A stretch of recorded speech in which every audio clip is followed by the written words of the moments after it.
think a moment about the post-COVID world, because there is a moment now where lots of people and organizations are thinking about, do we just go back to how it was before? Do we really change things?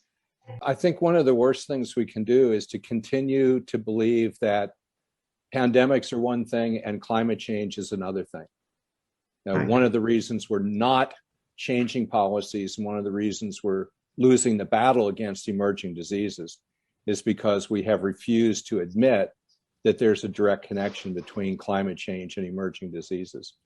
Okay, but in practice, what does it mean? Shall we shut down the IPCC and make a more comprehensive body?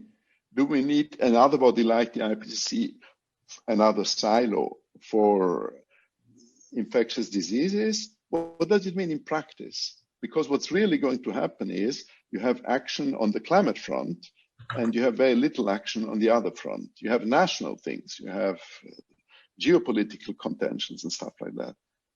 Any suggestions? Well, yes. It's called the Dhamma Protocol.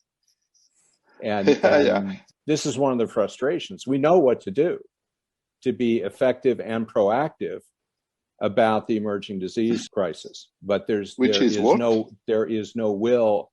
Well, it's the grassroots interacting with the higher levels. It's this, I just mentioned it briefly in my talk, but we've published it extensively for the last 7 years in multiple places. Dhamma is the acronym for document, assess, monitor, and act.